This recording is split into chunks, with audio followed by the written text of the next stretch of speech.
גדול, אלוהי, שיר כי גדול, אלוהי, כל אחד יראה כי גדול.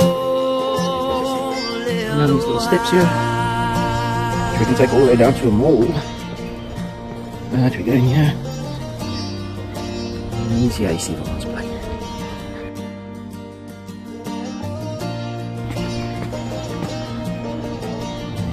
Balcony.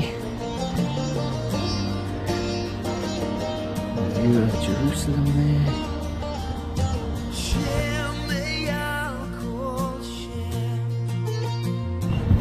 Here's the kitchen entrance.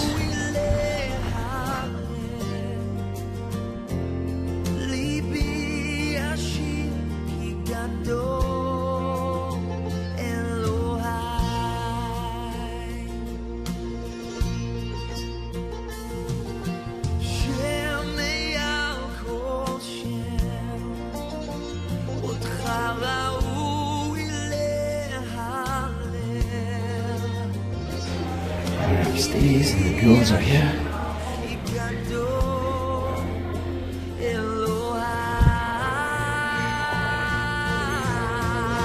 There's our place. Food. Mama and Daddy. And that's back over. There's never seen it.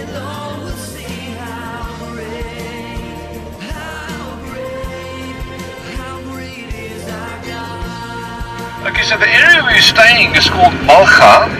It's a neighborhood of Jerusalem on the western side, actually southwest. On the left the sun is setting now over the Mediterranean, which is now west. Behind us will be south, and of course when we turn we'll be looking completely east. What I'll do is I'm going to stop you on the roundabout, and then we're going to read a little story there. And what happened here? What happened with this place? It used to be a little Arab village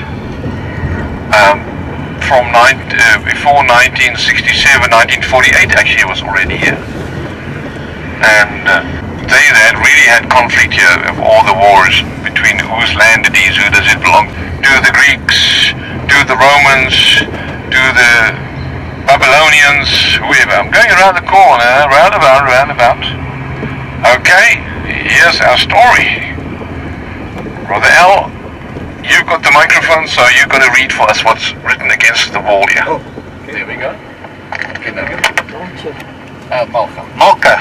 The Arab village of Malcha was a source of continuous attacks and atrocities against adjacent Jewish neighborhoods, primarily Jewish Beit Vagan.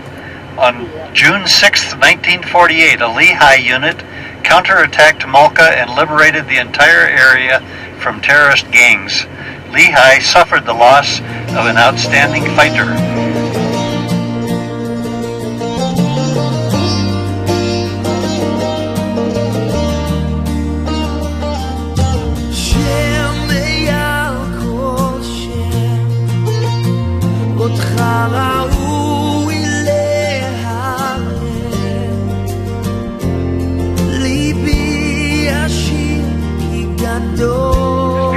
Mountain on our right hand side is the little village of Bethlehem, and it's one of the areas now that has been given back to the Palestinians, because what's happened now is they're sharing the country. In 1948, when the Jews then announced their homeland, 6 Arab nations said no, they're not allowed to be here, and we're going to attack them. Anyway, so that's what happened. A war came then in 1948. Amanda showed you those tanks and all those things next to the highway. Anyway, the Jews then won the war up to a certain point. Then the English and the big American all they said, no, you've got to have a peace treaty with the Arab people. The people that still stayed in the land was Jordanians. So this side where I'm traveling now became Jordan in 1948 for 19 years until 1967, And then there was a war again, the 6-Day War, and then the Jewish people got this all back. But this Arab village, look, if you're traveling here, all this we're traveling now, is now different. The houses are different, look, it's houses. So it's Arab people staying here. And look, the name of the place is called Beit Safafa. That's the name. Beit means house. A house of Safafa. I'm just going to go with this highway a little bit south, because this highway will connect with Hebron. And Hebron is a very important city in Israel, because that's where Abram and Isaac and the patriarchs and Jacob and everybody that's important on the Old Testament is buried. But remember, Abram is also the father of the Arab nations, because his firstborn son was Ishmael, from the girl from Hagar, the slave girl from Egypt. And then Isaac was born from Sarah. So both the Jews and the Arabs pray in Hebron at the grave of Abram or the other patriarchs. Okay, so what we see now, first, very far in the distance, look, it looks like a little mountain, looks like a volcano. Yeah. That's called Herodian. Now that is where Herod the Great, remember the man that killed the babies? That old bad king? He had himself a palace built. What he did is he took the one mountain on the left here, there's another little hill on the left, and all the slaves took that one piece of that mountain, stuck it on top of the other mountain, and it put a palace on top there. But through the years, 2,000 years, it all fell inside, it's all gone now. But that's called Herodian because Herod the Great could see Jerusalem from there. Because Bethlehem is 200 feet higher above sea level than Jerusalem. Jerusalem is 2,400 feet above sea level, and Bethlehem is 2,600. And Hebron is 3,000 feet above sea level. So this will be the shepherd's field, and over in the clouds, 2,000 years ago, on Christmas evening, or maybe another night, we're not sure, but anyway. Okay, julle, so hier gaan ons nou op pad na uitkykpunt van Jerusalem.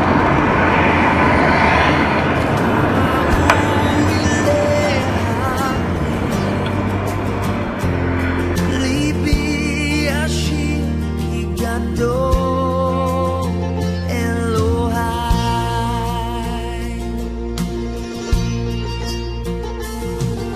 שם מעל כל שם אותך ראוי להלל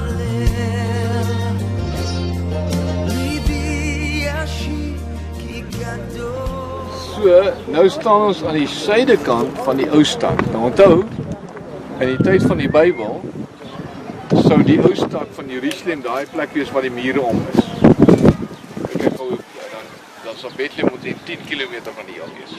Okay? Dan nou is ons op 'n plek met die naam van Ma'alot Moriah, the high place of Mount Moriah. It's a viewpoint of Mount Moriah. Want die Bybel sê vir ons, die eerste keer wat ons nou lees van die boek van die stad van Jerusalem is in Genesis, wanneer Melchizedek genoem word. Hy het in die stad Salem gebou. Melchi is koning en Melchizedek van vrede, die stad van vrede en geregtigheid. En so hy het in Jerusalem gebly. En toe het Abraham later gekom en sy seun Isak op berg Moriah geoffer. En dis waar hy goue dom nou is vandag. Ja, dis nou eintlik berg Moriah, maar hy was nou baie hoër. Ek dink hy was amper so hoog soos daai een aan die regterkant. En raai nou wat sy berg se naam daar aan die regterkant. Dit is die Mount of Olives, ja. That's the Mount of Olives. Die Olyfberg is nou daar by die toring is. Nou sien jy daai skerp toring daarso, daai groot ding. Net daar het Jesus opgevaar na die hemel. Toe hy vir sy disippels baie sê. Nou jy. Nou hy nooit opgestaan het, toe loop hy saam met hulle. Toe leer hulle nog en toe 40 dae na sy opstand, 6 weke, toe sê hy van nou moet hy hemel toe gaan, maar hulle moet in Jerusalem wag. Nou gaan ek jou wys nou waar toe moes hulle gaan wag. Where did they have to wait then? Jesus said, wait till you get power from on high. So van daai Olyfberg uit gaan Jesus in die hemel op. En daai word genoem the Church of Ascension. It's a Russian Orthodox Church. kerk van die opvaring. En dan langsom, net langs, het nog 'n toring. En so square ene, op so 'n klein swart koppie. Dis 'n hospitaal wat Keizer Wilhelm 100 jaar gelede vir die Turke gebou het. Sy vrou naam is Augusta. Nou noem hulle die Augusta Hospital. En dan verder nou is nog 'n toring en dis die Hebrew University. Dit word genoem Mount Scopus. Okay. Maar daai wat jy nou daar sien, hy is die einde van 'n plateaurand. Okay. Is die einde van 'n plateaurand en dan daal hy daar vanaf tot 1200 voet onder seevlak. Wow. So die drop van daar af is 3600 voet na Jericho toe. Now it's very important. We must see, we look and we see if we can see a valley here ahead of us. The left side is all green. En daar's 'n vallei net hier voor ons. En linkerkant is groen en daar's 'n huis aan die regterkant. En dit word genoem die Kidron Vallei. En daai vallei loop al die pad van hier af tot by die Dooie See. Die Kidron Vallei. Ons gaan nou oor dit praat, want ons gaan praat oor hoe Jesus in die stad geloop het. Okay. Maar wat belangrik is, and very important, that wall is not the original wall. It's only 500 years old. It's not 2,000 years old. It was built by Suleiman the Turk. We're going to be walking there tomorrow. You'll see it closer. Okay? Daar is Suleiman se stad daar. Okay? Now we see the golden dome there. Yeah. And as I said, that's Mount Moriah. Okay, so we have Mount of Olives, Mount Moriah, and then we come up all the way. Oh, and we see inside the city there's another white dome. Yeah. That is a synagogue, the Hurva synagogue. We'll see it tomorrow. It used to be there 500 years ago. They built it, but in one point it was destroyed by the Jordanians, and then they rebuilt it again. Okay? Now we come left, very important, and now we see there's a big church with a Lieve Axe wiki right ahead of us, and next to it is another tower, like a white tower. Now that mountain is called Mount Zion. Tomorrow we'll have a better picture of that. And then from Mount Zion we're going to see the new city. So it's very important that we see the three mountains here: Mount of Olives, Mount Moriah, and Mount Zion. Now, 3,000 years ago, King David became king in Jerusalem. Now, how big was the city of Jerusalem when David became king? So if you take your camera and you zoom in just in front of the Golden Dome, there's some houses there. But just look to the left. Can you see this little tar road there going up? Yes. Okay. Now you take that little piece of tar road, then go to the right, and you see there's a wall behind these houses in front of us now. Behind there's like a dog leg wall there. Yes. Now that section of houses there, that round, if you take you make your finger round like that. Yeah. Between the tar road and the Kidron Valley, in front of the wall, this side, and at the bottom it makes a V. Yes. Now that section is the size of Jerusalem 3,000 years ago when King David became king. Wow. No way. He said, big or what? Old Jerusalem. And we're still going to go there. You're going to have an opportunity to actually go and do a tour there. When Jesus came to say goodbye to his disciples, that last night, for the Last Supper, they were by Mount Zion. And we're going to see there tomorrow where the ruins of the upper room is. Where he said to them, this is the new covenant in my blood, my body broken for you, and now I'm going to die for you, and I'll be raised from the dead. So from there, Judas then got them, quickly ran here and told the people here next door, between the trees, is the place where the Sanhedrin was. It's called the Hill of Evil Counsel. And actually today the United Nations are there. But anyway, this is where he got the soldiers. In the meantime, Jesus and his disciples had walked. There, look ahead of us, there's also a green piece of mountain. Because there's a valley behind there, the Hinnom Valley. We'll see it tomorrow. So they came through from the upper room. And remember, those days the city wall was more here. It wasn't there, okay? So it was on the edge. So they walked inside all the way down, went over here in the Kidron Valley, and they went all the way up to Gethsemane. Now see if you can see where the Church of Gethsemane is. Right up the valley here, See, there's the corner of the wall. Can you see the corner of the wall? Yeah. And across from it, there's like a building there, Yeah. and there's like pictures on like a mosaic. You will see it, but there, you can see there's like colors painting windows. there. Yeah, 3 windows in it. It's a long building. Yes. In the trees. That's where the Garden of Gethsemane is. Okay. Then behind the and there's also even a Russian Orthodox church there. So Jesus was praying there. Judas came with his disciples and then betrayed him. So they take him captive and they bring him back up against the valley, all the way. And now it's very important, if you can see this, see where that white dome is of the Hurva synagogue? Yes. Inside the city, now, but come outside the city wall, and look, there's a building here. It's got like a white little square thing on top of it. Yes. It looks nearly like a Chinese house or a Japanese house. Right here. That's where the house of Caiaphas is. There's a church there today. Oh, okay. They got the ruins. Yeah. And there they put Jesus in front of the Sanhedrin, and they said, no, he's spoken blasphemy, he must be put to death. And then they put him in a prison there that night. We're still going to go there on the Via Dolorosa on Tuesday, we'll show that to you. Then, from there, they took him inside the city. There where the Golden Dome is, like on the corner, was the police station of Pilate's judgment hall, where Pilate would come. And then he said, what must I do? And they tried to crucify him. And then Jesus went and carried his cross out the city. Now, we like to go to the Garden Tomb, which is on the north side, outside the city, where there's an old garden and Golgotha. We can see it there. But the ancient church, the traditional churches, say that it was inside the building, inside the city. See there where there's 2 towers, is right in the back there's another church tower with a steep black point. Behind this Mount Zion, at the back there. Yes. That's where the Holy Sepulchre is. There's no waar die meer geskiedkundige plek is traditioneel. Kyk, so that's where the Holy Sepulchre is. But the Garden Tomb is a little bit on the we can't see it, but it's on the north side outside the city wall. Okay. All this we're going to still experience. And so I think I've covered about everything. And then we have the beautiful new city on the west side of Jerusalem. Excellent. Hello. Waar stap jij, hè? You're in Jerusalem, sweetie. Huh? Yes. Yesterday morning you were back home. Walking in Jerusalem. Yesterday morning I was in Egypt. Ek doen my This morning we were in Egypt. I'm doing my chicken walk. Your chicken walk. Yeah, you're getting cold, huh? Daddy, I'm doing my penguin walk.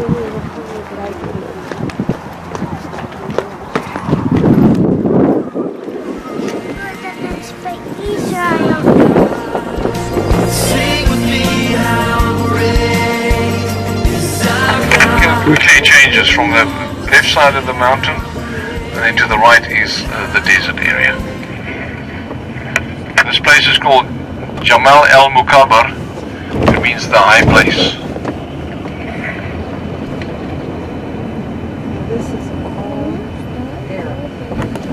Yeah, it's all Arab people. This side of the city is that, remember, it was Jordan for nearly 20 years. So the country of Jordan didn't put much infrastructure or spend any money here. But because these people actually fled from the war on the west side, they're actually like refugees. And helping with the garbage collection and all that. And they put in their own bus system, which is mostly just Arab people who use that, and the Jewish people who use another one. So there's two cultures living together but separate. How great is our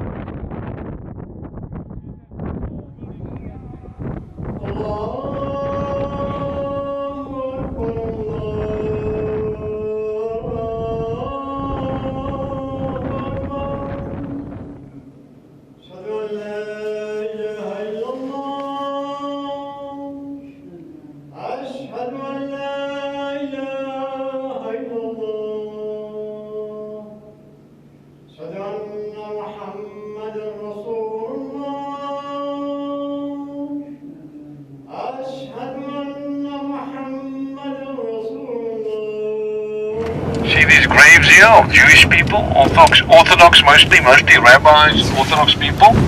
Very expensive, $60,000 to be buried here, because the book of Zechariah says that the Messiah will come on the Mount of Olives and the dead will be raised. So the Jewish people also literally believe what we believe, that the Messiah, now to them it's not yet Jesus, and they don't accept that, but they say, but the Messiah will come on the Mount of Olives and the dead will be raised, and that's why they're buried here on the mountain.